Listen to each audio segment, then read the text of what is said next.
Welcome to The Other Side, Mississippi Today's political podcast. I'm Jeff Pender, joined here this morning with my Mississippi Today colleagues, Devna Bose. Devna, hello. Good morning. And Michael Goldberg. Michael, how are you? I'm good. You haven't had enough coffee. I haven't had me. We were both complaining. I haven't had any coffee, actually, so we'll see how this goes. Okay. We have as our special guest today someone who's been on this program before, Nancy Loome, Executive Director of the Parents Campaign, a longtime public education advocate in Mississippi. Nancy, thanks for joining us. Thank you for having me. Good morning. Sure.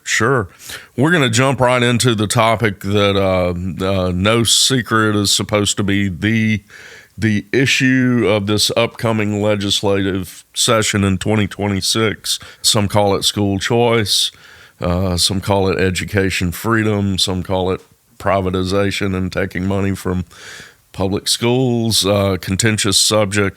Anyway, and we are not far off from the start of that. Nancy, give us your first off thumbnail sketch of what you think is being pushed in the legislature and what you're expecting to see coming down the pike. You know, there are a few people who are pushing this at the state level, and they are passionate about it. They're getting a lot of pushback. And they are in leadership. And they are in leadership. That's right. That's sure. right. But not everybody in leadership is pushing this. And there is a great deal of pushback from Mississippians in general, certainly from public school supporters, which overwhelmingly Mississippi children, about 90% of Mississippi children are in public schools. That's a pretty big constituency there. But what's being pushed is funding for state funding, public funding for private schools, with none of the accountability that public schools have to taxpayers. And so this is being pushed as allowing parents to choose the best school for their child. Sure. But it's really a false promise and a false premise, because the legislation, and I haven't seen this particular bill, but I've read all the education legislation that's been introduced for the last 18 years, and I've read lots of school choice bills, and there's never been one that gave the choice to parents. That's not how the legislation is written in other states that have school choice, and it's not how this bill will be written. The power, the choice, is given to the private schools. Parents can choose to apply for their children to enroll in a private school, but ultimately, the private schools get the choice. They get to pick and choose the children who enroll and to deny admissions to any child that they don't want. Which public schools cannot do. And public schools cannot do that. In fact, there's just this whole laundry list of ways that you would have these. One that is open to every child. The other gets to reject any child they don't want, they don't see as a good fit for whatever reason. One is held to very rigorous state standards. Mississippi's public school standards, what we expect children to learn in each grade, is considered very rigorous nationally. And so public schools are held to these very high standards. Private schools have no state standards to which they are held. And we actually assess the students in public schools to see how well schools are doing in moving children to those high standards. And we rate them on how well they're doing in moving children to those standards. And not only are private schools not required to do that, but it's been so interesting to watch the conversation develop around that particular issue in this school choice movement, and how adamant the proponents of school choice are that parents not know how private schools compare to public schools in terms of the quality of education that they are providing. So they are willing, in fact, the most recent kind of astounding thing is that the folks pushing this are now saying, because they're getting so much pushback on this difference in accountability and that sort of thing, they're saying, well, we just won't test anybody. We won't have any accountability for anybody.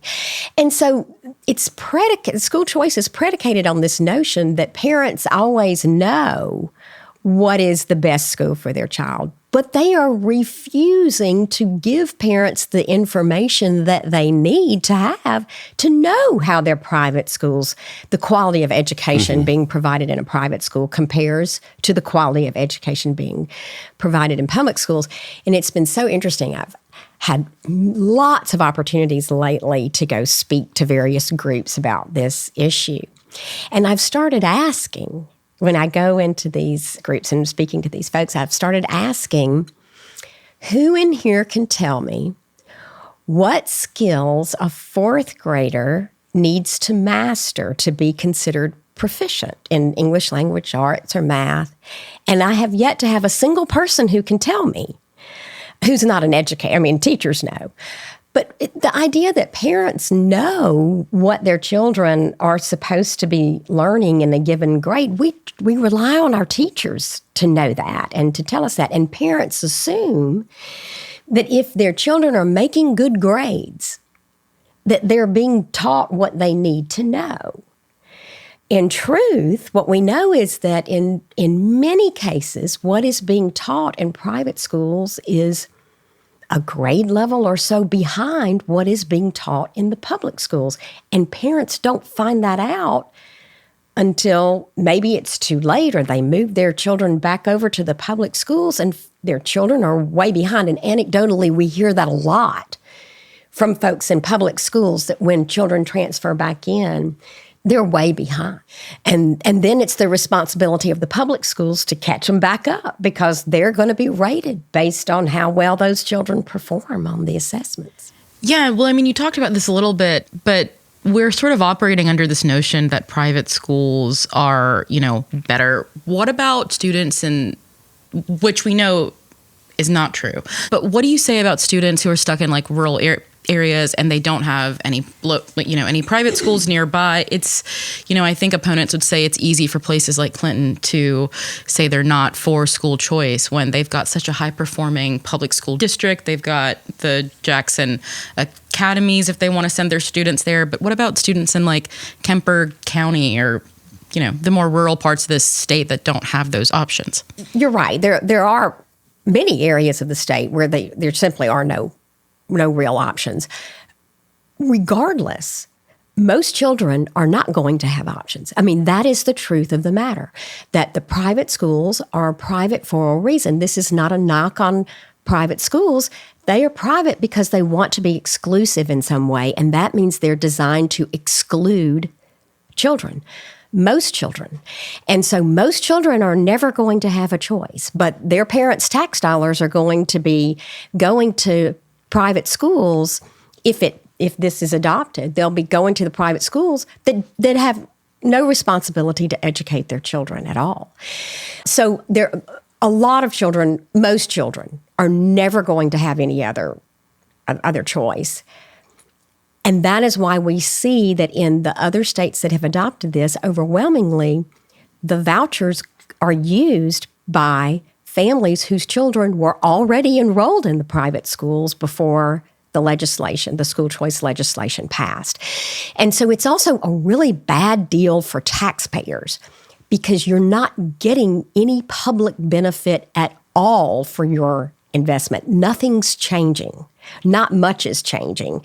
The kids are staying where they are. You're just paying tuition for children whose parents could already afford to pay it and were paying tuition in the first place. So we're talking about hundreds of millions of dollars in some of the proponents of this want you to believe that this is just a shift, that it's the same money that's already being spent and it's just going to follow a child from a public school to a private school.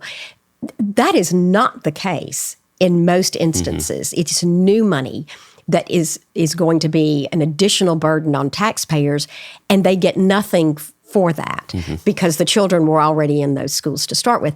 And your point is such a good one, that there are children in struggling schools. And it's a real frustration for me that we're spending all this time and energy talking about something that at best will have no real impact, but probably will have a significant negative impact on our state. And what we should be talking about, there are plenty of things that we could be talking about that would improve schools for all of those children. all those children who will never have a choice, there are things that our legislature could do to improve the schools that they are in. For example, facilities are a big issue. All of the schools that are rated D or F have very high poverty rates, and they are located in areas of the state that don't have a strong ad valorem tax base. Our state provides nothing in the way of funding for facilities. That is left up to the local taxpayers to raise money at the local level to fund improvements to their schools or new schools. And it is why we see this really horrible difference in facilities from wealthier districts to low wealth in terms of ad valorem tax districts. And research tells us that the quality of the facility that a child is educated in has a huge impact on achievement. And it makes sense. If the heat and air don't work, if you're having to move children around during a rainstorm because the roof is leaking, if the bathrooms don't work, it's not a stretch to think that it would be hard for a child to concentrate on learning. And so we are putting those children at a terrible disadvantage because of the way that our funding for our schools is structured. Legislators could address that. They could provide facilities funding in districts with a low ad valorem tax base. We could make sure that we have a dedicated literacy coach in each school that is struggling, a dedicated math coach in each school that is struggling, high-quality pre-K in every single community that has a struggling school. I mean, there are things that we should be talking about if we really want to make sure that every Mississippi child has the very best shot at a high-quality education. But instead, we're talking about just handing over a bunch of money to private schools who, for whatever reason, the people pushing this don't want us to know how well they're performing as compared to the quality of education provided in the public schools. You know, to your point about the public getting a return on their investment and what the, legislature could do to ensure that return corresponds to what the public would actually like to see. We had House Education Chairman Rob Robertson on this podcast recently, and he made the argument that he is sort of tired of, and I'm paraphrasing here, the argument from public school advocates that if only there was more funding, if only there was more money, we would see these performance gains. What is your response to that argument and maybe the sentiment among some in the public who look at these public schools who have struggled for quite some time despite changes to the funding formula? I mean, you walked us through some of the changes you'd like to see already, but what is your general response to that argument?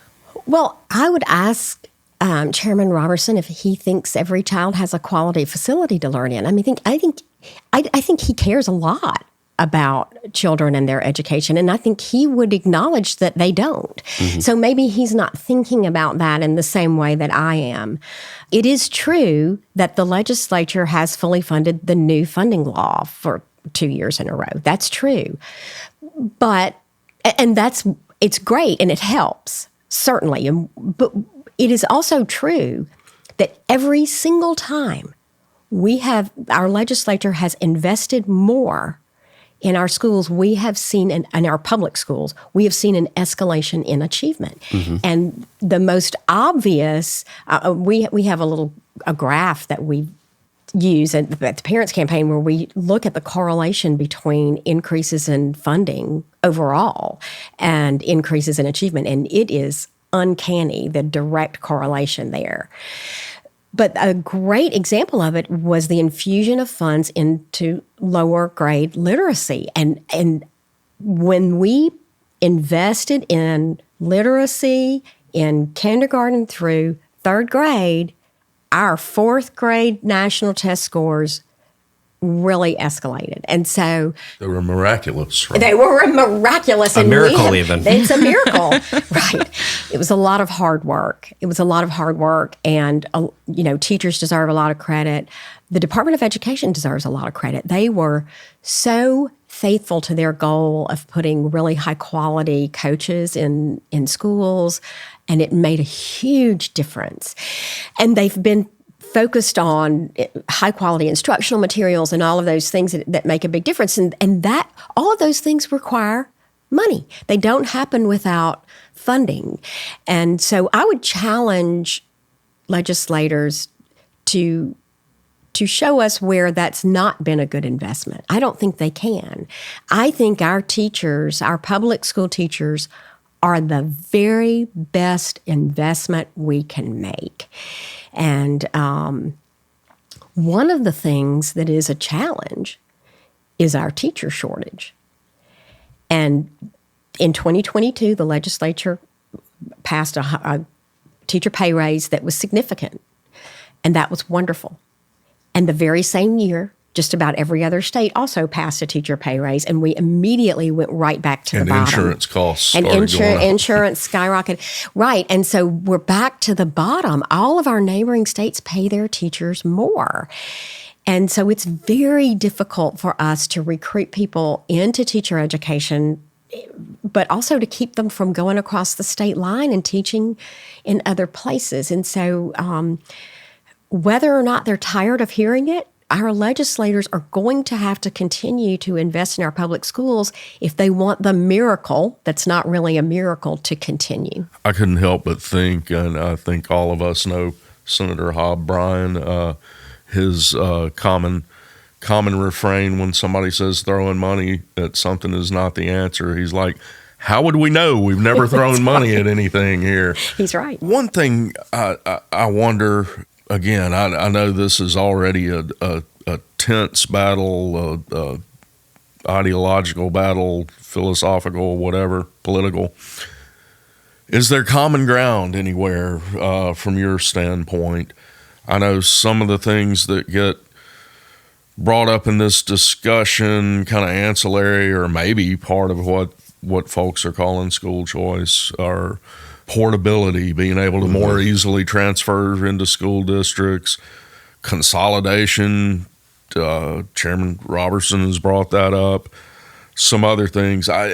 Is there any common ground? Is there anything that some folks might call school choice that you think you might agree with or that it's worth looking at? Well, parents have a lot of choices. I mean, there's a lot of school choice already written into the law, sure, including for children who are in a failing school.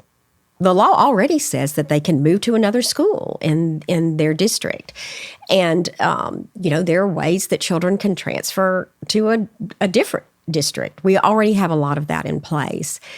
My concern, the question that we all, at the Parents Campaign, the question we always ask when determining our position on a piece of legislation is, will this help or harm more students? Very few things help 100% of kids or harm 100% of kids. There are usually some who benefit, some who don't. But will this help or harm more students? And with the portability piece, at first blush, it sounds like, well, why, if they're all public schools, what's the problem? Well, here's the challenge. And the challenge comes in the way that the legislation is written. The legislation that has been proposed so far says that the only parents who can participate, the only children who can participate are those whose parents can provide transportation to and from school every single day to a different school district. Now, how many children in Mississippi do you think really can get their own transportation to and from school every day? A school that's much further away. A school that is much further. Almost none. I mean, we're talking very, very few, a handful, 4 or 5 kids in a district probably.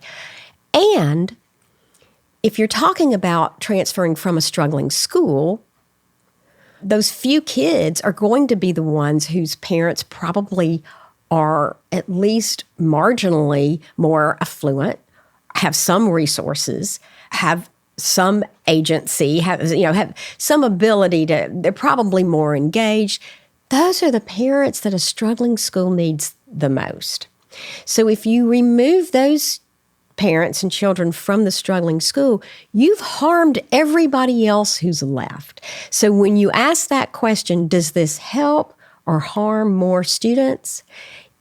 It's not even a question. I mean, it is clear it harms more students.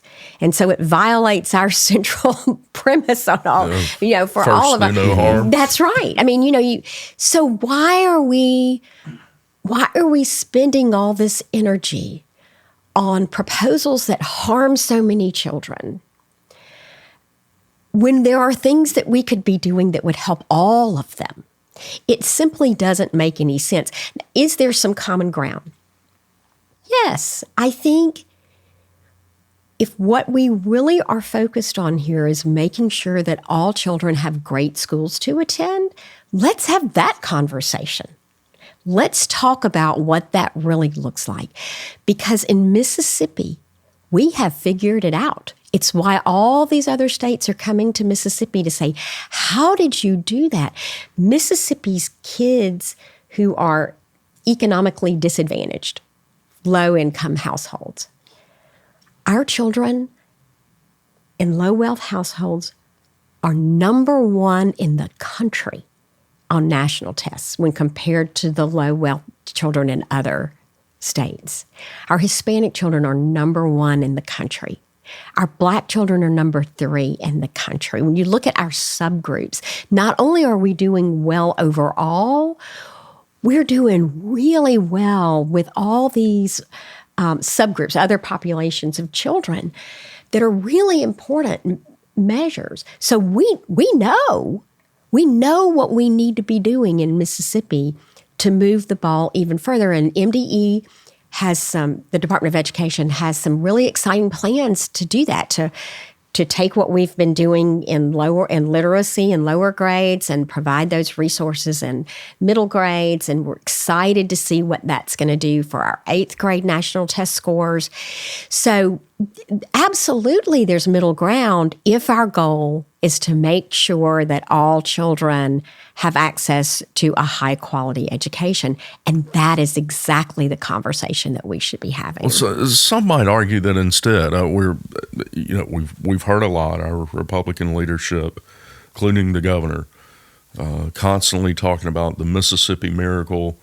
Look at what we've done. This is great. We made these huge strides in education. Yeah, this almost seemed like, okay, this is really going great. Let's dismantle it. Exactly. Let's privatize it. Let's It's do crazy. A total and sea change. And by the way, don't test anybody to see how they're doing. We don't want to know. I mean, it really is insanity that we're having this conversation in Mississippi. And it's why you are seeing so much pushback. We are even seeing some municipalities get involved. And well, you said Dave and I had 2 really great articles this week. I'm sure you saw. One of them looking at we're not in a vacuum. Some other states in our region are, I guess you would say, a little ahead of us in experimenting with school choice. She took a really good look at that. And it's not going see well. where that has just. I guess we're early. We are early days right. on right. a lot of that, right. but Dave and you both. Unless I missed something, I didn't see anything that said, "Oh, hurrah, this is working great!" Right? I mean, it's hard to say blanket. This has been terrible for everyone. No, and it's early. But I mean, I'm just saying, I didn't see anything that was like astounding. This is working. No, I mean, and you've done so much research. No, in no state has this just been the answer, and it's not been generally wonderful in all of these states. At least that's what I found reporting this story. There were pockets of things that I found really interesting that I'm curious. I mean, one of the things that came up over and over again, and I think something that's gained traction that Michael has been interested in too, is this idea that more school choice will mean more private schools, more charters, which is going to increase competition competition. It's this like free market conservative idea that like this competition is going to actually make the public schools better. And I know that there is some research out there that shows that when charters expanded in certain areas, it did slightly raise the academic achievement of the local public school. And so I'm wondering, I mean, do you have thoughts on that? Do you think that's actually going to happen here? Do you think the consequences are going to be greater than maybe the academic payoff? You know, I'm glad that you brought up this idea that this is a free market idea. The definition of a free market is that you have no regulation. I mean, you have a balanced, a level playing field for everybody who is participating, right? You don't have government putting its thumb on the scale, but everybody's playing by the same rules. Nothing could be further from the truth with what they're proposing for school choice. You have public schools that actually are limited in the amount of money they are allowed to have. So they get what the state gives them. They are capped. The law caps the amount that they can raise at the local level. And they are prohibited by law and the Constitution from charging tuition to the children who live within the school district. And then on the other side, you have this proposal to give private schools the same, in fact, the whole base student cost, which is both the state amount and the local amount, and they can charge any amount of tuition that they want, and they will. And what we've seen in other states is that they raise their tuition when voucher laws pass because they already have the students they want. They know those parents can pay the tuition that's being charged, so they can raise tuition, still give the parents a little bit of a break, and they're just raking in money. And so, and at the same time, public schools have all these regulations and restrictions on how they can spend their money. They must serve every single student, no matter how much it costs to serve that student. They are held to very high standards, all these different rules that you don't have on the other side. There's nothing at all free about that market. It is incredibly imbalanced. Also, when you look at these other states, Florida is the poster child for school choice. And yes, they have had all of these storefront schools and little bitty mom and pop schools that have popped up with no oversight at all, no certified teachers. Why would we want to fund that with public funds, with no accountability for what these children are learning? I would think the business community would get vocal about that. If you're concerned about having well-educated employees, those employers should be very concerned about those. Have there been some net results in Florida of that on public Florida education? has, in fact, yesterday at the MDE hearing, Christy Hovanetz was one of the speakers, and she was in Florida for a while. She's no longer, and she was bemoaning the degree to which Florida's national test scores have plummeted. And it has been since they took on all of this school choice. And it's happened. There's an organization called Ed Choice that is a pro school choice organization, and they've named their top 10 states for school choice. Those are the states that spend the biggest percent of their education budgets on privatization, school choice, private schools, that sort of thing. Over the last decade, while Mississippi's test scores have improved by 10 points, which is the equivalent of a grade level. So Mississippi's national test scores have improved by the equivalent of a whole grade level of learning for our students.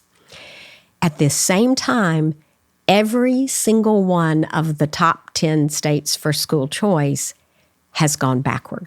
They've lost ground. There's not an exception. Every single one of them has. So as we look then to next session, the provision that has the school choice provision that has attracted the most support thus far actually passing the House was portability, which we mentioned earlier. There was a portability bill that passed the House, didn't even make it out for a vote in committee in the Senate, I believe.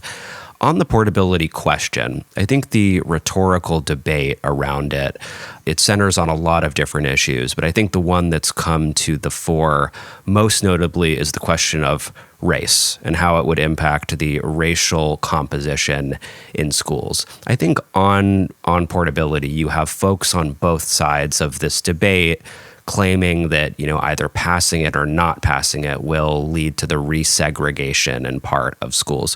What do we actually know about how this policy might impact the racial composition of schools? Can we look to data in other states? I mean, what do we actually know about how it has impacted this issue, and what is your response to some of the accusations that have been made that those who are against portability are against it for reasons like changing school culture, et cetera?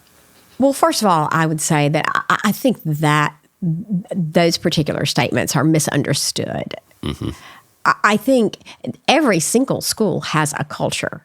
Even within school districts and that sort of thing, every community has its culture. And I think what a lot of people are really talking about is a commitment to the community and understanding of the rules and policies in that particular school district and that sort of thing.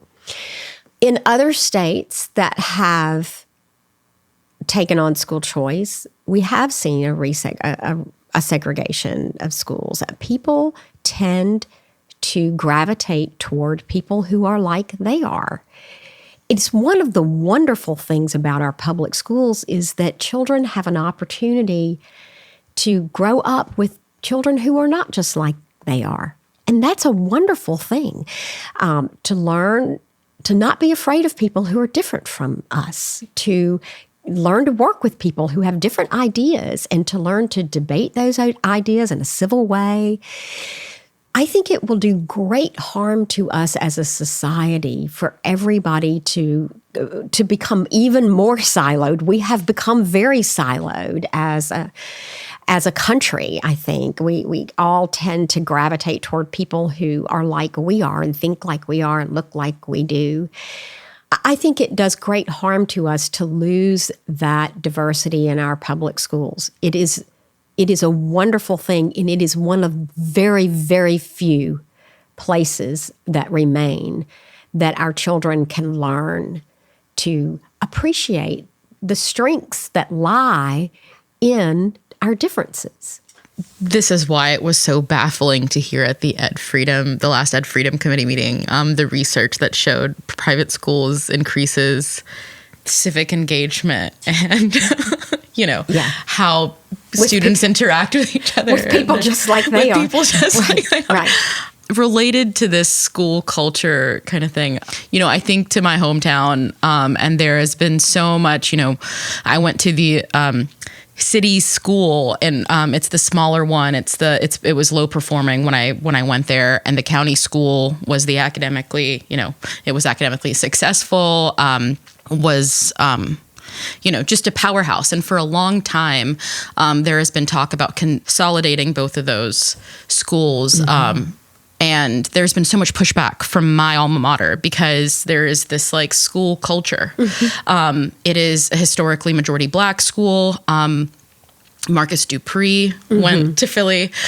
Football games are a tradition. It's, it's a really close, tight-knit community, and they don't want to lose that sense of identity. And so I'm wondering, but it's true, we have so many districts in Mississippi that, in places like Bolivar County, which they were consolidated, that's why. Mm-hmm. So, what are your thoughts on that point, which I think is going to, probably gain a lot of traction during the session?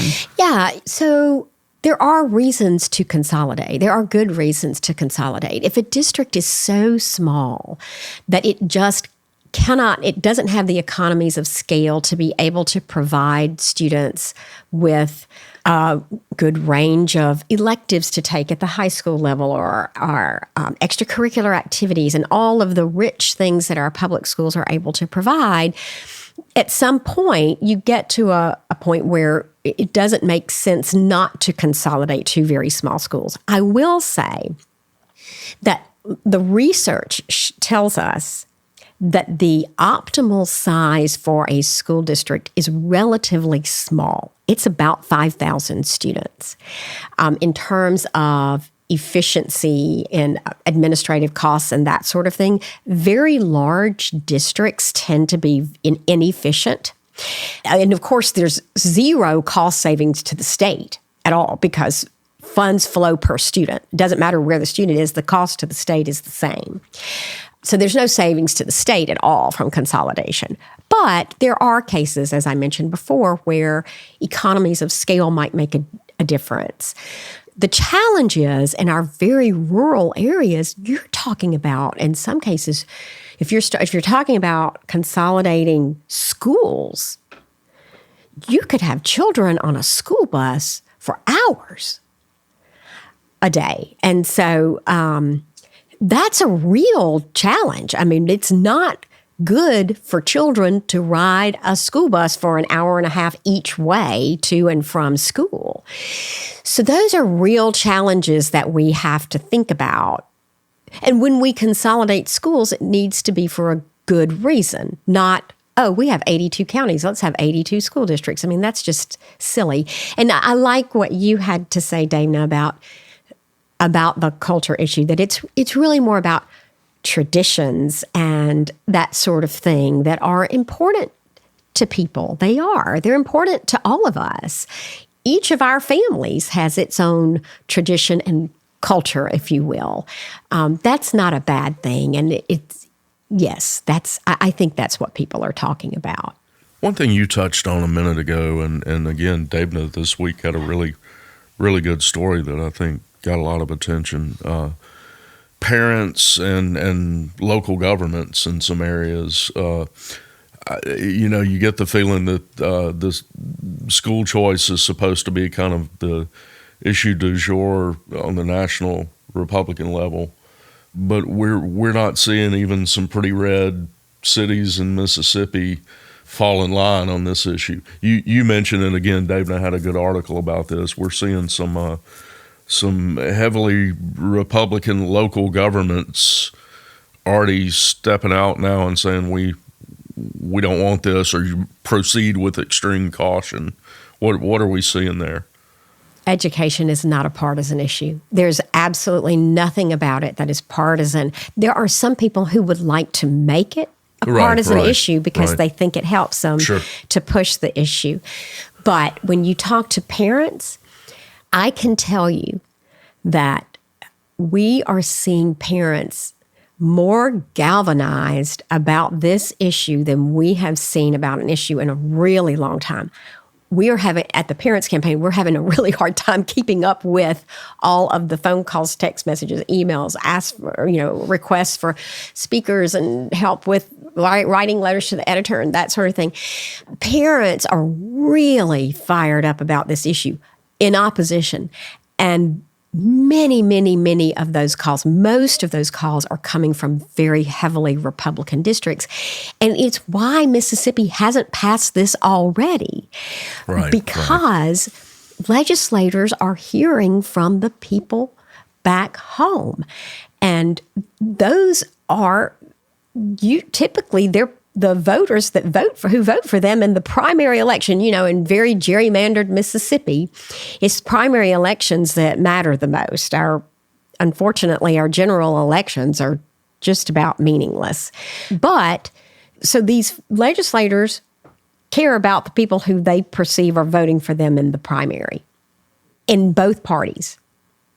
And this has not been a popular issue among legislators because they are hearing from the voters, their primary voters back home. That's what matters to them. And kudos to legislators for listening to the people back home and what it's going to do to their own communities. I mean, that's the reason that these mayors and boards of aldermen are getting so upset about this debate is that they understand what the impact will be on their local communities.